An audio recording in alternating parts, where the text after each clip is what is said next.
एकदा अकबराने बिरबलाला आवाज दिला, बिरबल जी जी आपण जी बादशाहजी. अरे बिरबल मला रात्री एक स्वप्न पडलं रे. काय स्वप्न पडलं जे आपण? अरे बिरबल मला रात्री एक स्वप्न पडलं, आपण एका रस्त्याने दोघे जण चाललेलो होतो आणि त्या रस्त्यामध्ये 2 खड्डे लागले. किती खड्डे लागले? 2 खड्डे लागले. मग काय झालं? काय नाही बिरबल, एका खड्ड्यामध्ये तू पडला आणि एका खड्ड्यामध्ये मी पडलो. वाईट झालं जे आपण. अरे बिरबल वाईट तर पुढे. काय झालं म्हणे? काय नाही बिरबल, पडत असताना मी मधाच्या खड्ड्यात पडलो आणि बिरबल तू घाणीच्या खड्ड्यात पडला. आता बिरबल घाणीच्या खड्ड्यात पडल्यानंतर बिरबलाचा अपमान झाला. सगळी दरबारातली लोक हसायला लागली. आता शांतपणे ऐकून घ्यायला तो काय काना आहे का? हो, बिरबलाने ऐकून नाही घेतलं, लगेच 1000 जबाब. काय योगायोग जे आपणाची. काय झालं? काय नाही, मला या असं स्वप्न पडलं. काय स्वप्न पडलं? काय नाही, आपण दोघे जण एका रस्त्याने चाललो होतो आणि चालत असताना एका खड्ड्यामध्ये तुम्ही पडले आणि एक खड्ड्यामध्ये मी पडलो. पडत असताना बादशाहजी तुम्ही मधाच्या खड्ड्यात पडले आणि मी घाणीच्या खड्ड्यात पडलो. अरे एवढं स्वप्न मलाही पडलं रे, पण बादशाहजी माझं स्वप्न थोडंसं पुढे. काय पुढे? काय नाही म्हणे, 10-5 मिनिटं गेल्यानंतर आपण दोघेही खड्ड्याच्या बाहेर आलो आणि खड्ड्याच्या बाहेर आल्यानंतर बादशाहजी तुम्ही मधाच्या खड्ड्यातून बाहेर आले आणि मी घाणीच्या खड्ड्यातून बाहेर आलो आणि बाहेर आल्यानंतर बादशाहजी तुम्ही मला चाटत होते आणि मी तुम्हाला कळलं तुम्हाला? ऐका, बादशाह कोणत्या खड्ड्यात पडला होता हो? मधाच्या खड्ड्यात. आणि बिरबल घाणीच्या खड्ड्यात पडला होता. ऐका, बादशाह मधाच्या खड्ड्यात पडला होता आणि बिरबल घाणीच्या खड्ड्यात पडला होता. बादशाह मधाच्या खड्ड्यात पडलेला असून चाटत काय होता? घाण. आणि बिरबल घाणीच्या खड्ड्यात पडलेला असून चाटत काय होता? मध. तसंच आहे महाराज, आपण कोणत्या खड्ड्यात पडलो याला किंमत नाही, आपण चाटतो का याला फार मोठी किंमत आहे. आपण संसारात आहोत का परमार्थात आहोत याला किंमत नाही. आपण संसारात राहून काय करतो आणि परमार्थात राहून काय करतो याला फार मोठी किंमत आहे. आपण संसारात राहून जर परमार्थ नावाचं मध खात असलो तर आपले एवढं भाग्यवान कोणी नाही महाराज. आणि परमार्थात राहून जर आपण इतर आपले एवढं पापी कोण नाही महाराज. हो, म्हणून कसं राहायचं हे आपल्यावरती डिपेंड आहे. संसारात राहा किंवा परमार्थात राहा, पण तिथं मन आपलं कसं आहे, तिथं आपलं जर मन निर्मळ नसन, आपलं जर मन विचलित होत असेल तर त्याला काही उपयोग नाही महाराज. हो, म्हणून काय करायचं? काय करायचं? आपलं मन निर्मळ ठेवायचं. हो, मन निर्मळ ठेवल्यानंतर हो, कोणावरती द्वेष करायचा नाही. जर आपण याच्या त्याच्यावर द्वेष करत राहिलो, याची त्याची निंदा करत राहिलो तर एक सांगतो, एक वाक्य बोलतो, तुम्ही दिवसामध्ये 75% पुण्य कमवा. 75% पुण्य कमवा आणि 25% तुम्ही एखाद्याची निंदा करा. तुमचं 75% केलेलं पुण्य काहीच कामाचं नाही. हो, एक सुद्धा निंदा देवाला आवडत नाही. हो, कोणाची निंदा केलेली चांगली नाही महाराज. हो, अंतःकरण स्वच्छ ठेवायचं. अंतःकरण स्वच्छ ठेवलं तरच भगवंत आपल्या जवळ येतो. भगवंताला काय लागतं हो? काय लागतं? बाकी काही लागत नाही, फक्त अंतःकरणातला भाव चांगला लागतो. भाव बळे आकडे एरविना कळे कर तरी आवडे पैसा हरी. तो भावानं जवळ येतो महाराज. भावे गावे देव भुलला भावाशी, देव भावाचा बुकेला आहे महाराज. देवाला अंतःकरणात भाव स्वच्छ लागतो. फक्त काय लागतं? भाव लागतो. हो, तुमच्याकडे पैसा किती आहे, तुम्ही किती वरवर परमार्थ करतात याला किंमत नाही. तुमच्या गळ्यामध्ये किती माळी आहेत याला किंमत नाही. तुमच्या अंतःकरणात भाव किती याला फार मोठी किंमत आहे महाराज. हो, अंतःकरणातला भाव स्वच्छ लागतो. महाराज म्हणतात, जर तुमचं जीवन सार्थकी लावायचं असेल तर एक काम करा. काय करा?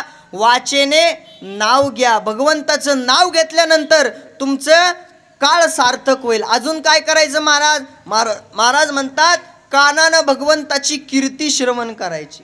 काय करायचं? भगवंताची काय करायची? कीर्ती श्रवण करायची. परिणाम तुमचा काळ सार्थक होईल. आणि महाराज म्हणतात की एकदा भगवंताचे पाय आपल्या चित्तामध्ये धारण केले रे केले. भगवंताचे पाय चित्तामध्ये कसे धारण करायचे? तर भगवंत आपल्या चित्तामध्ये धारण करायचा म्हणजे भगवंताविषयी ज्ञान आपल्या चित्तामध्ये धारण केलं रे केलं तर महाराज म्हणतात तुमचा काळ सार्थक होईल. अभंगाच्या पहिल्या चरणामध्ये सांगतात की वाचेने नाव घेतल्यानंतर तुमचा काळ सार्थक होईल. कानानं भगवंताची कीर्ती श्रवण केल्याने तुमचा काळ सार्थक होईल. आणि ऐका, ऐका ऐका, भगवंताचे पाय आपल्या चित्तामध्ये धारण केले रे केले तर तुमचा काळ सार्थकी होईल. ऐका, भगवंताचे पाय आपल्या चित्तामध्ये धारण करायचे म्हणजे भगवंताविषयी ज्ञान आपल्यामध्ये धारण करायचं. ऐका, अशी तरुण मंडळी महाराज, एखादा भक्त, भगवंताचा भक्त मुलगा जर आपल्यामध्ये जन्माला आला तर समजून जायचं आपल्या 100 कुळाचा उद्धार झाला. 100 कुळाचा उद्धार होतो. एखाद्या घरामध्ये जर एक भक्त जन्माला आला, एक जर भगवंताचं भजन करणारा जन्माला आला तर समजून जायचं तुमच्या 100 कुळाचा उद्धार झाला. हो, पुराणामध्ये कथा आलेली आहे. एका ब्राह्मणाच्या वाड्यामध्ये एक रामू नावाचा सेवक काम करायचा, त्यांच्या हाताखाली द्यायचा. त्या ब्राह्मणाचा पण होता की रोज एक यज्ञ पूर्ण झाला पाहिजे, रोज एक यज्ञ करायचे. मग ते यज्ञाला जी जी सामुग्री लागेल, ज्या ज्या वस्तू लागतील तो ते रामू आणून द्यायचा. त्याच्या हाताने तो हवन व्हायचा, त्याच्या हाताने तो यज्ञ पूर्ण व्हायचा. म्हणून झालं काय, त्या रामूच्या हाताने 100 यज्ञ पूर्ण झाले आणि 100 यज्ञ पूर्ण झाल्याबरोबर त्या रामूला पुण्य प्राप्त झालं. 100 यज्ञाचं पुण्य प्राप्त झाल्याबरोबर त्या रामूचा एक दिवस काळ आल्यानंतर त्या रामूला घेऊन गेले आणि त्या 100 यज्ञाच्या पुण्याने तो रामू यमाचा सेवक झाला, म्हणजे यमाचा दूत झाला. तो काय झाला, यमदूत झाला. 100 यज्ञाचं पुण्य त्याला भेटलं. यमदूत झाल्याबरोबर एक दिवस त्या यमाने चिठ्ठी लिहिली आणि त्या चिठ्ठीमध्ये नाव ज्या सेवकाने, तो रामू सेवक ज्या ब्राह्मणाच्या घरी काम करायचा, त्या वाड्यामध्ये काम करायचा, त्या ब्राह्मणाचं नाव त्याच्यामध्ये लिहिलेलं होतं. ते लिहिलेलं असल्यानंतर आता त्यांनी वाचलं. त्या ब्राह्मणाच्या राजवाड्यामध्ये तो गेला आणि त्यांनी सांगितलं की प्रणाम गुरुदेव. गुरुदेवाला प्रणाम केला आणि गुरुदेवाला सांगितलं की मी तुम्हाला घ्यायला आलेलो. गुरुदेवाने विचारलं, कोण रे बाबा तू, मला का घ्यायला आला? त्यावेळेस सांगितलं की बाबा गुरुदेव, मी यमाचा यमदूत आहे, पण गुरुदेव मी तुम्हाला घ्यायला आलेलो. गुरुदेव तुमच्याच कृपेमुळे तुमची सेवा केल्यामुळे मला हे यमदूताचं काम भेटलेलं आहे. पण ऐका ना गुरुदेव, तुम्हाला आता माझ्यासोबत यावं लागेल. आता असं म्हटल्याबरोबर त्या ब्राह्मणाने सांगितलं की बाबा तू माझ्याकडे राहिला, माझ्यामुळेच तुला हे पुण्य प्राप्त झालेलं आहे, यमदूताचं तुला काम भेटलं. पण बाबा एक काम कर ना, मला स्वर्गही पाहायचं आहे आणि मला नरकही पाहायचं आहे. तो म्हटला असं कुठं होतं का, असं काय होणार नाही. पण तो म्हटला बाबा तू माझ्याकडे सेवेला होता, माझ्यामुळे तुला यमदूताचं काम म्हटलं, काहीतरी कर, पण मला स्वर्गही पाहायचा आणि नरकही पाहायचा आहे. असं म्हटल्यानंतर तो यमदूत यमदेवाकडे गेला आणि यमदेवाला प्रार्थना केली, महाराज मी ज्या गुरुदेवाच्या आश्रमामध्ये यज्ञ पूर्ण केले त्या गुरुदेवाचंच नाव तुम्ही मला दिलं, पण त्या गुरुदेवांची अशी इच्छा आहे की त्यांना स्वर्गही पाहायचा आहे आणि त्यांना नरकही पाहायचा आहे. यमदेव का ऐकायला तयार नाही, पण यमदूताने फार प्रार्थना केली की महाराज त्यांना ते पाहायची इच्छा आहे आणि माझी एवढी इच्छा तुम्ही पूर्ण करा. त्यावेळेस यमदेवाने ती इच्छा पूर्ण करायचं ठरवलं. यमदूत खाली गेला, त्या ब्राह्मणाला घेतलं आणि वर आल्याबरोबर ब्राह्मणाला विचारलं, सांगा गुरुदेव, तुम्हाला अगोदर स्वर्ग पाहायचा आहे का नरक पाहायचा आहे? काय पाहायचं तुम्हाला काय पाहायचं? तुम्हाला काय पाहायचं, स्वर्ग पाहायचा आहे का नरक पाहायचा आहे? अगोदर गुलाबजांबू खायचा आहे का बटाट्याची भाजी? आपल्याकडे हेच आयटम आहे ना. हा सांगा काय खायचं अगोदर? हा म्हणजे अगोदर काय पाहायचं आपल्याला? स्वर्ग पाहायचा. ऐका, स्वर्गामध्ये गेल्यानंतर स्वर्गामध्ये काय काय होतं आता ज्ञानेश्वरीत वर्णन केलेलं आहे. महासिद्धीचे भांडारे, हो जेत अमरत्व हेची सिंहासन, हो इंद्राचं सिंहासन आहे सोन्याचं, हो महासिद्धीची भांडारेत, अमृताची कोठारेत, काय काय नाही महाराज तिथं. हो तिथं नृत्य करण्याकरता अप्सरा आहेत. कोणकोणत्या? मेनका, उर्वशी, अजून कोणकोणत्या? कोण म्हणलं? गौतमी? गौतमी नाही हो, हा मेनका, उर्वशी, रंभा अशा अनेक अप्सरा आहेत. कशा करता? नृत्य करण्याकरता. अजून पिण्याकरता अमृत आहे. हो, पिण्याकरता काय आहे? अमृत आहे. भरपूर पाहिलं, आनंद वाटला गुरुदेवाला. सगळं इंद्राचा दरबार पाहिला, सगळा स्वर्गलोक पाहिल्यानंतर तृप्ती झाली. आणि आता गुरुदेव म्हटले, आता काय करू आपण? नरक बघू. काय बघायचं आता? नरकाकडे जायचं. पण त्या रामाने, त्या दूताने विनंती केली, गुरुदेव तुम्ही आता नरक पाहिलाय, पण तुम्ही आता स्वर्ग पाहिलाय, आता नरकाकडे जाऊ नका. नरकामध्ये फार यातना आहेत, फार दुःख भेटतं नरकामध्ये. नरकाच्या द्वारामध्ये सुद्धा उभं राहू वाटत नाही. गुरुदेव तुम्ही नरकाच्या द्वाराजवळ सुद्धा जाऊ नका. पण गुरुदेवाची इच्छा होती की आपण नरक पाहायचा आहे, नरक पाहायचा आहे. मला काही झालं तरी नरक पाहायचा आहे. पण त्या यमदूताने मग त्या गुरुदेवाला नरकामध्ये नेल्याबरोबर इकडून आवाज येतोय, इकडून किंकाळ्याचा आवाज येतोय, कुणी ओरडतय, कुणाला सळ्याने तापलेलं जातंय, कुणाच्या कढईमध्ये तेल तापलेलं आहे आणि त्या तापलेल्या तेलामध्ये कुणाला सोडलेलं जातंय. त्या गुरुदेवाने विचारलं की बाबा, त्या कढईमध्ये तापलेल्या तेलामध्ये त्या मनुष्याला सोडतायत, नेमकी त्या मनुष्याने पाप काय केलेलं आहे? त्यावेळेस त्या यमदूताने सांगितलं की महाराज, त्याच्याकडून चलता चलता त्याच्या पायाखाली एक मुंगी आली आणि ती मुंगी मेल्याचं पाप त्याला कढईत तापलेलं टाकतात. बाबा बाबा बाबा बाबा, आपण तर किती जणांचे मुंडके मोडले. अरे बाबा, आता त्याच्या जवळच एक गरम सळई केलेली होती, गरम पैप केलेला होता, लालबुंद झालेला पैप होता आणि त्या पैपाला आलिंगन द्यायला लवित होते. गुरुदेवाने विचारले की बाबा याने काय पाप केलंय? काय नाही म्हणे महाराज, याने सप्त्यातले पैसे खाल्ले. अरे रे, सप्त्यातले पैसे खाल्ले म्हणल्यानंतर गुरुदेव तर निम्मे ढिल्ले झाले.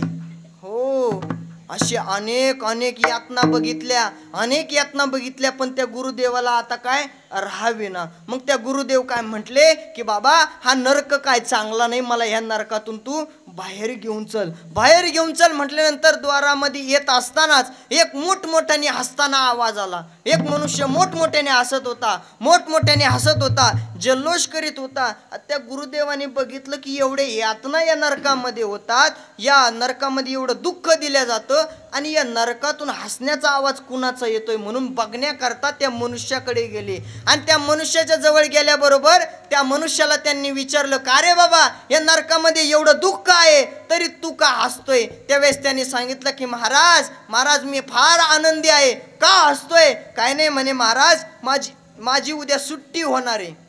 का सुट्टी होणार आहे? काय नाही म्हणे महाराज, मला फार आनंद झालाय, माझी उद्या या नरकातून सुट्टी होणार आहे. का सुट्टी होणार आहे? काय नाही म्हणे महाराज, उद्या आमच्या घरामध्ये एक हरिभक्त मुलगा जन्माला येणार आहे, म्हणून माझ्या 100 कुळाचा उद्धार झाला आणि मी नरकातून सुद्धा बाहेर निघतोय. हे कशाचं काम आहे? एक हरिभक्त मुलाचं काम आहे. जन्माला येण्याच्या अगोदर, ऐका, जन्माला येण्याच्या अगोदर त्याला कळलं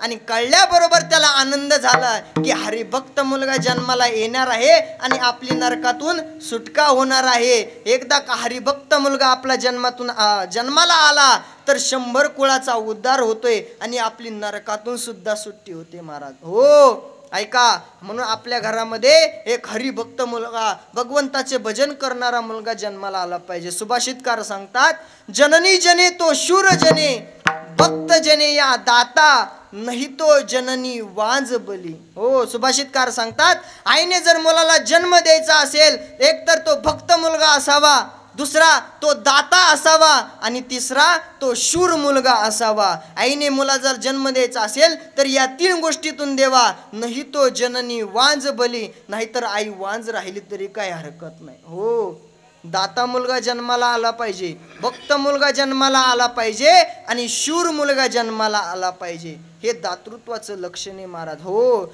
जसा मुलगा असेल, आईनं जसं पुण्य केलंय, जसं आई वागली तशीच मुलगी तयार होत असते महाराज, आणि जसा बाप वागला तसाच मुलगा तयार होत असतो. हे तर वडील जे करीती तया नाम धर्म ठेविती. जसा बाप वागत असतो तसा लेक वागत असतो. म्हणून बापानी ठरवायचंय, वडिलांनी ठरवायचंय आपण कसं वागायचं. आपण जर चांगलं वागलो तर आपला मुलगाही चांगला वागेल, म्हणून अगोदर वडिलांनी चांगलं वागलं पाहिजे. पाहिजे, आईने अगोदर चांगलं वागलं पाहिजे, आपले संस्कार आपल्या घरामध्ये दाखवले पाहिजेत. आपण आपले संस्कार दाखवल्यानंतर आपली मुलगीही त्याच संस्कारामध्ये वाढत असते. म्हणून अगोदर आपण संस्कारात राहिलं पाहिजे महाराज. हो ऐका, हरिभक्त मुलगा आपल्या घरामध्ये जन्माला आला पाहिजे की ज्यांनी आपलं काळ सार्थक करून घेतला पाहिजे. या भजनामध्ये, या संप्रदायामध्ये, या आनंदामध्ये आपण आलं पाहिजे. ऐका, आपण सगळे एका द्वंद्वामध्ये अडकलेलो आहोत. आपण या काळाला भीतोत, आपण या कलियुगाला भिणारी मंडळी आहोत. पण ऐका, कलियुगाला भिवू नका. हे कलियुग भिण्यासारखं नाही. या कलियुगाचे काही नियम जर आपण पाळले ना तर कलियुग काय भिण्यासारखं नाही महाराज. काय नियम आहे? ज्यावेळेस द्वापारयुगच्या शेवट भगवान श्री कृष्ण कन्हैयाचा अवतार झाला आणि कृष्ण कन्हैयाचा अवतार झाल्याबरोबर पांडवांनी भगवंताला विचारलं की देवा, हे द्वापारयुग संपल्यानंतर कलियुग सुरू होणार आहे म्हणे. हो म्हणे, कलियुग सुरू होणार आहे. मग देवा, त्या कलियुगाचे नेमके नियम काय आहेत? त्या कलियुगामध्ये कसं वागलं पाहिजे? त्या कलियुग कसा ओळखायचा? त्यावेळेस भगवंताने सांगितलं की बाबा, भगवंताने त्यांना उत्तर द्यायला सुरुवात केली. भगवंताने चारही दिशेला 4 बाण मारले, प्रत्येक दिशेला एक बाण मारला आणि पांडवाला ते बाण आणायचे सांगितले. कुणाकुणाला? नकुल, सहदेव, भीम आणि अर्जुन या 4घाला बाण आणायचे सांगितले. पहिल्या दिशेला गेला होता नकुल ज्या दिशेला गेला होता त्या दिशेला नकुलाने पाहिलं, एक गावरान गाय आपल्या वासराला चाटत होती. एक गावरान गाय आपल्या वासराला चाटत होती. पण ती इतकं चाटत होती की त्या वासराच्या अंगावरती कातड सुद्धा शिल्लक राहिलं नाही महाराज, इतकं चाटत होती. हो, असं दृश्य पाहिल्यानंतर नकुलाला वाईट वाटलं. नकुलाने बाण घेतला आणि तो भगवंताजवळ वापस आला. दुसऱ्या दिशेला गेला होता सहदेवाने पाहिलं, एक कोकिळा सुंदर गायन करते, फार सुंदर गाती, पण काय करती? वर बघून गाणं गाती आणि खाली बघून मांस खाती. असं दृश्य पाहिल्याबरोबर त्या सहदेवाला वाईट वाटलं. त्या सहदेवाने बाण उचलला आणि तो भगवंताच्या जवळ आला. तिसऱ्या दिशेला गेला होता भीमाने पाहिलं, 5 विहिरी आहेत. किती? 5 विहिरी आहेत. पण चारही बाजूनी 4ही विहिरी तुडुंब पाण्याने भरलेल्या आहेत, पण मध्ये मात्र एक विहीर कोरडीच आहे. असं भयानक दृश्य पाहिल्यानंतर भीमालाही आश्चर्य वाटलं आणि भीम सुद्धा बाण घेऊन माघारी आला. चौथ्या दिशेला गेला होता अर्जुनाने पाहिलं की एका उंच डोंगरावरून एक भला मोठा दगड धड करत खाली येतोय. कोणत्या झाडाला जुमानीत नाही, कोणत्या दगडाला जुमानीत नाही, कशालाच जुमानीत नाही, पण तो एका गवताच्या काडीला येऊन अडकतोय. असं दृश्य पाहिल्याबरोबर अर्जुनालाही आश्चर्य वाटलं. अर्जुनाने हे बाण घेतला आणि भगवंताच्या जवळ आला. भगवंताच्या जवळ आल्याबरोबर अर्जुनाने विचारलं की देवा, तू सांगितलं तसं आम्ही बाण आणले रे, पण देवा आम्हाला कलियुगाचे नियम ऐकायचे. त्यावेळेस भगवंताने कलियुगाचे नियम सांगायला सुरुवात केली. नकुलाला विचारलं, नकुला तू ज्या दिशेला गेला होता त्या दिशेला तू काय पाहिलं रे बाबा? त्यावेळेस नकुलाने सांगायला सुरुवात केली, देवा मी त्या दिशेला पाहिलं, एक गावरान गाय आपल्या वासराला चाटत होती. पण देवा ती इतकी चाटत होती की त्या वासराच्या अंगावरती कातड सुद्धा शिल्लक राहिलं नाही, ती इतकी चाटत होती. त्यावेळेस भगवंताने सांगितलं की नकुला, हा कलियुगाचा पहिला नियम आहे. काय नियम आहे? काय नाही म्हणे, कलियुगामध्ये आपला मुलगा कितीही भंगार असला, आपला मुलगा कितीही वाईट असला, कितीही दुष्ट असला, तरी ती आई त्या मुलावरती तेवढंच प्रेम करेल. हा कलियुगाचा पहिला नियम आहे. हो, पहिला नियम आहे.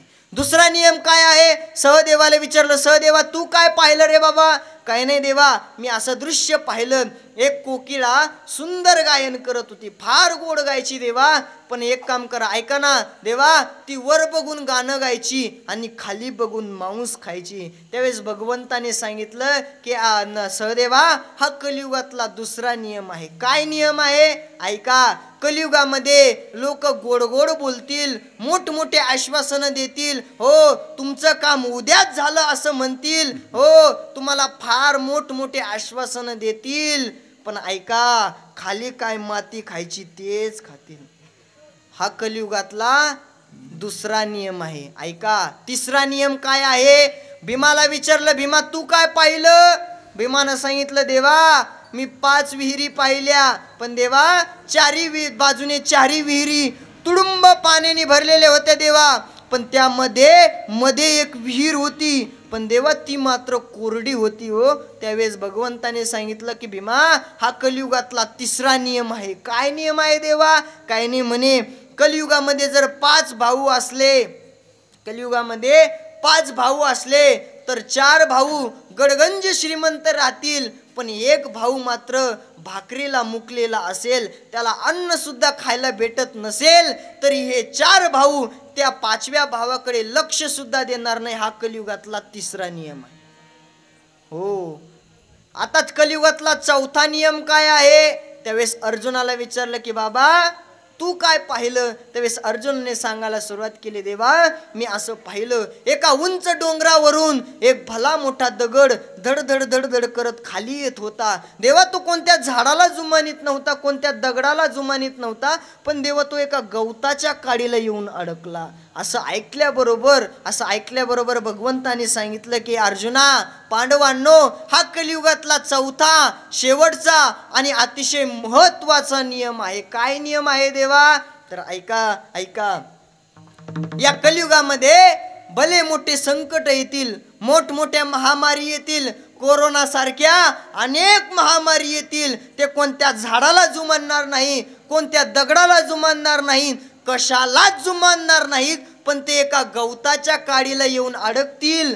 कोणत्या गवताच्या काडीला? ते एका गवताच्या काडीला येऊन अडकतील. त्या गवताच्या काडीचं नाव आहे रामकृष्ण हरीचं भजन हो. रामकृष्ण वाजायच्या तर जोरात वाजवा, नाही तर वाजूच ना. कशाचं भजन? रामकृष्ण हरीचं भजन. महाराज कलियुगामध्ये एवढंच शिल्लक आहे, कलियुगा माझी करावे कीर्तन, त्याच्याशिवाय पर्याय नाही महाराज हो. ज्यावेळेस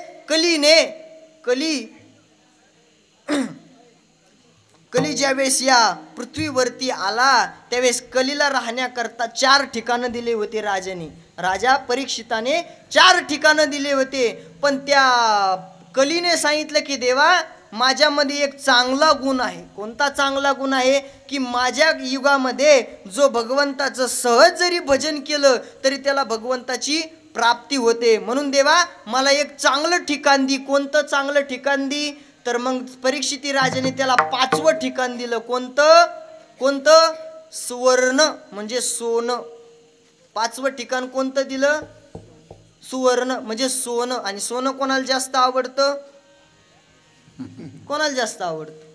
बोला, तुम्हाला आवडत नाही का? असलेलं द्या मग माझ्याकडं. आवडत नसेल तर? आवडतं ना सगळ्याला. ऐका, सुवर्ण जरी आवडत असला आपल्या सगळ्यांना, आणि सुवर्णाच्या ठिकाणी जरी कली राहत असला, तरी ते सुवर्ण कोणत्या मार्गाने आलेलं आहे, आपल्याकडे धन कोणत्या मार्गाने आलेलं आहे, हे फार महत्वाचं आहे. जोडून या धन उत्तम व्यवहार आहे. चांगल्या मार्गाने पैसा कमवावा आणि तो चांगल्याच मार्गाने खर्च केला पाहिजे, तर आपलं ते सत्कर्मी लागतं महाराज हो. मग ऐका, या कलियुगामध्ये आपण काही नियम पाळले. ऐका, या कलियुगामध्ये जर आपण भगवान कृष्ण जर आपल्या हृदयामध्ये साठवला, तर आपल्याला हे कलियुग वाटणार नाही, तर हे आपल्याला कलियुग कृष्ण युग झाल्यासारखं वाटेल महाराज. मग कधी? पण ज्यावेळेस आपण हृदयामध्ये हरी साठवला तर, कृष्ण साठवला तर. म्हणून काय करायचंय? तर आपलं हृदय निर्मळ करायचंय आणि आपल्या अंतःकरणामध्ये काय करायचंय? भगवंत साठवायचा आहे. एकदा का कंठामध्ये देव साठवला रे साठवला, एकदा का कंठामध्ये देव धारण केला रे केला, तर आपला काळ सार्थक झाला. हा अभंगाच्या 2ऱ्या चरणात. काळ